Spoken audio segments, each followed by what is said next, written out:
ক্ষমা করে মহৎ হওয়া ভালো, কিন্তু ওই ব্যক্তিকে দ্বিতীয়বার আর বিশ্বাস করা উচিত নয়। একটা বয়সে এসেই বোঝা যায় বাবা মা কেন শাসন করত। তখনই আমরা বুঝতে পারি বাবা মা কেন এখন আর শাসন করে না। কারণ বাবা মা জানে যত বেশি পরিস্থিতির সাথে ধাক্কা খাবো ততবারই কিছু না কিছু শিখব। জীবনের সেরা শিক্ষা হওয়া উচিত কাউকে অন্ধের মতো বিশ্বাস করে তার উপরে ভরসা করা উচিত নয়।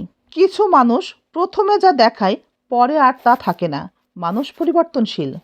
যদি আপনাকে প্রশ্ন করা হয়, বলেন তো কাকে ভয় পাওয়া উচিত, আপনি নিঃসংকোচেই বলবেন আল্লাহকে ভয় পাওয়া উচিত। আল্লাহকে যে ভয় পাওয়া উচিত এ তো আমরা সবাই জানি, কিন্তু আল্লাহকে ভয় পাওয়ার পর আর কাকে ভয় পেতে হবে বলেন তো দেখি। এত সহজ উত্তরটি ঠিক আছে আমিই বলে দিই। আল্লাহকে ভয় পাবেন, কিন্তু আল্লাহর পরেও তাকে ভয় পাবেন যে মানুষ আল্লাহকে ভয় পায় না। যারা আল্লাহকে ভয় পায় না তাদের মন মানসিকতা, তাদের চরিত্র ভয়ঙ্কর হয়। তারা নিরীহ মানুষের জন্য বিপজ্জনক হয়। ধনী গরিব সবাই মানুষ, রক্ত সবারই লাল। এই দুনিয়াতে আমরা সবাই থাকবো না চিরকাল।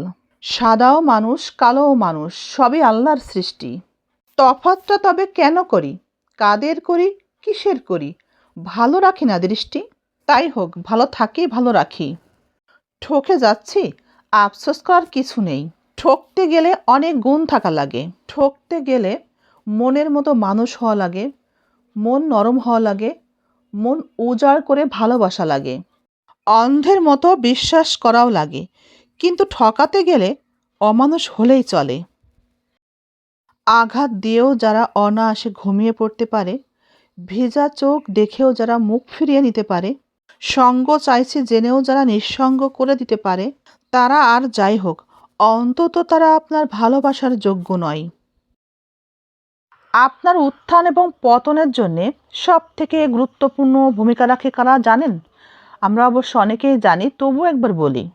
আপনার সার্কেল, যাদের সাথে আপনি মিশছেন তারা যা করে আপনার মধ্যেও সেই আগ্রহটাই তৈরি হবে। যদি আপনার সার্কেলের 2-5 জনের বই পড়ার অভ্যাস থাকে, তবে আপনার মধ্যেও সেই অভ্যাসটি তৈরি হবে আস্তে আস্তে।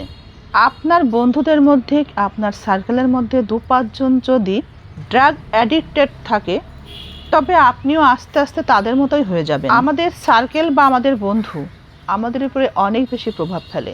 আসলে আমাদের দেখা উচিত আমাদের বন্ধু কারা, অভিভাবক হিসেবেও দেখা উচিত। কখনো এটা ভেবো না তোমাকে পাইনি বলে তোমার ক্ষতি করব। হাসতে হাসতে দুনিয়া ছেড়ে দেব, তবু তোমার ক্ষতি চাইব না। প্রিয় মানুষের কাছ থেকে কষ্ট পেলে মস্তিষ্কে কী পরিমাণ প্রতিক্রিয়ার সৃষ্টি হয় জানেন? জানলে নিশ্চিত অবাক হবেন। মানব দেহের 10টা হাড় ভাঙার সমান প্রতিক্রিয়া সৃষ্টি হয় মস্তিষ্কে।